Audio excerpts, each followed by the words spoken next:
Éric Garraud, bonjour. Bonjour Didier. On vient d'assister à la réunion de présentation de vos résultats annuels 2023-2024 et également à l'annonce d'un nouveau plan stratégique dont on va reparler ensemble. Pour commencer peut-être, comment se sont passés les derniers mois dans vos différentes activités donc pour le groupe Claranova? Merci. Écoutez, en fait, les derniers mois se sont généralement bien déroulés lorsqu'on regarde la performance du groupe et les résultats aujourd'hui que nous avons annoncés. Évidemment, comme on avait annoncé, l'objectif d'atteindre un ROC normalisé tout près des 10 %. Aujourd'hui, on annonce le ROC à 9,3 % en fait. Donc, évidemment, un peu en deçà de nos attentes. Ceci dit, lorsqu'on regarde la performance de la deuxième moitié d'année et plus particulièrement le dernier quart, et globalement, dans l'année, évidemment, les performances d'AvantQuest qui sont en progression de 60 %. On regarde la progression également de Planète Art. Donc, hyper satisfait de cette fin d'année. Évidemment, on veut toujours plus, mais on est en bien meilleure posture que ce qu'on était par le passé. Alors, on avait eu l'occasion de parler ensemble la dernière fois, bien sûr, du sujet de la situation financière. Qu'est-ce qu'on peut en dire en ce mois d'octobre, fin octobre 2024?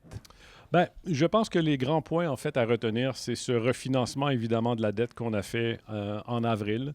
Après, au final, cette diminution globale de la dette nette de l'organisation qui, en fin d'année, s'est située à 102 millions. Le remboursement, en fait, de la dette, l'EuroPP également. Donc, l'utilisation, notre capacité d'utiliser également les cash flows de l'organisation. Donc, on est également aussi en meilleure posture au niveau de la dette. Ceci dit, et je l'ai mentionné aujourd'hui dans la réunion, comparativement à plein d'autres groupes de tech, on n'est pas un groupe qui est surendetté lorsqu'on regarde la dette nette et nos ratios d'endettement. Par contre, évidemment, on ne veut pas s'arrêter là. C'est quelque chose qu'on veut continuer à améliorer dans le futur. Alors, vous avez dit, vous l'avez présenté tel quel en disant cap sur la croissance rentable. Qu'est-ce que ça veut dire? La croissance rentable, ça veut dire en fait de bien s'assurer de choisir nos opportunités d'investissement en termes d'acquisition client. C'est de mieux comprendre au final où sont les meilleurs retours. C'est de maximiser ce retour d'investissement-là, que ce soit pour Planète Art, que ce soit pour AvantQuest. C'est en fait d'affiner toutes nos données marché pour dépenser et investir ces dollars-là en acquisition client qui généreront une meilleure lifetime value et au final, qui feront cette croissance rentable pour l'organisation. Alors, vous avez parlé de ce One Claranova en disant aujourd'hui aux investisseurs que la priorité est le nouveau groupe qui se dessine aujourd'hui, c'est AvantQuest et Planète Art, et que MyDevices a vocation à être cédé. En quoi cette décision, je dirais, est stratégique? Parce que c'est vrai que ça fait peut-être des années que les investisseurs attendaient MyDevices, mais attendaient des résultats sur MyDevices. Donc, pourquoi ce choix aujourd'hui? Écoutez, lorsque je suis arrivé en poste, on s'assoit, on travaille avec les équipes en place, on analyse un peu les actifs, la situation de la société. Claranova s'est toujours positionné en fait plutôt comme un portefeuille d'activités, hein? Des activités fortes mais séparées, sans vraiment de synergie.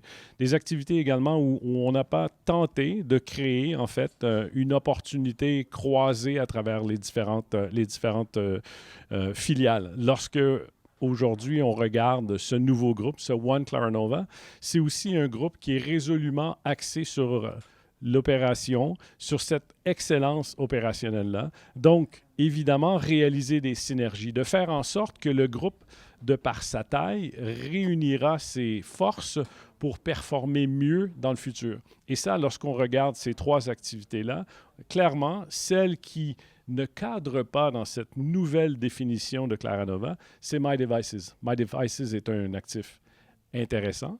Et c'est pour ça qu'on le met en vente ou qu'on le mettra en vente dans les prochains jours et qu'on croit qu'on trouvera évidemment dans les prochains mois un acquéreur. Mais au final, il y a peu ou pas du tout de similitude ou de synergie envers ou comparativement à ce qu'on peut retrouver entre AvantQuest et MyDevices et Planète Art. Alors, vous avez parlé à ce sujet de briques technologiques, vous avez dit on a les briques technologiques et vous avez beaucoup parlé aussi aujourd'hui du besoin des clients et donc de ce savoir-faire. Vous avez parlé d'intelligence artificielle, de data. Vous estimez aujourd'hui que justement AvantQuest et Planète Art ont cette capacité-là? Définitivement. Et je pense qu'en combinant ces deux capacités-là, on sera nettement meilleur dans notre approche. Chacune des divisions travaille déjà et a incorporé de l'IA, par exemple, dans leurs produits ou même dans le service client, comme je mentionnais plus tôt. Mais la course vers l'IA est une course qui est aussi, en fait, entreprise par de grands joueurs. Donc, à partir du moment où on travaille sur des modèles qui sont similaires, la partie de l'IA aussi, elle se travaille sur cette capacité à entraîner les modèles, à développer de meilleurs modèles adaptés à nos business. Donc, lorsqu'on regarde l'approche IA qu'on a chez Claranova entre AvantQuest et PlanetArt, c'est cette capacité de prendre nos modèles et de les réintégrer dans d'autres produits. On n'a qu'à penser, par exemple, aux investissements qu'on a fait en IA sur InPixio.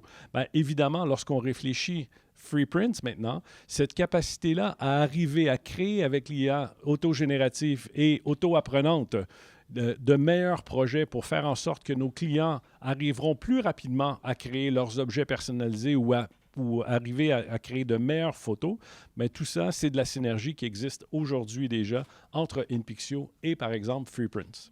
Alors, vous avez parlé aussi des perspectives. Vous avez dit que la dette devrait diminuer, que vous êtes sur la bonne voie. De quelle manière? Bien, déjà, cette capacité à gérer le cash, c'est hyper important pour l'organisation. On en a parlé aussi plus tôt aujourd'hui.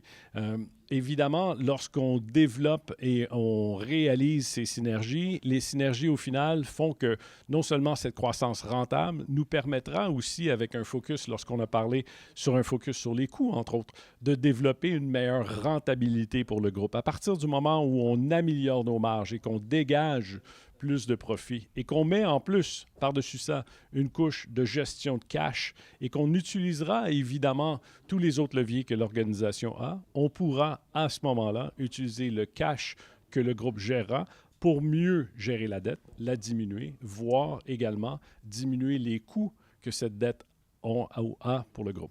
Alors, on le sait, on a vu ici des investisseurs qui connaissent le groupe depuis longtemps. Claranova a une longue histoire, AvantQuest à l'origine.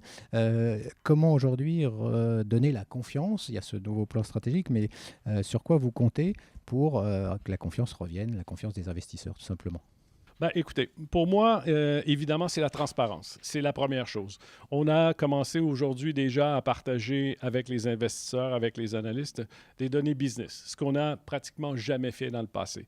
Donc, évidemment, on a parlé de l'uniformisation de certains KPI, de cette capacité, en fait, de permettre aux gens de comprendre la performance intrinsèque de nos business.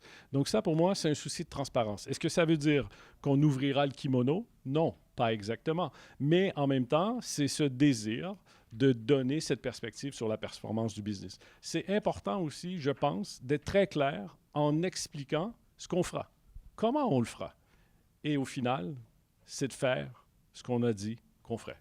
Eh bien, on aura l'occasion d'en reparler. Merci Éric Garot d'avoir été avec nous aujourd'hui. Didier, c'est toujours un plaisir. Merci à vous.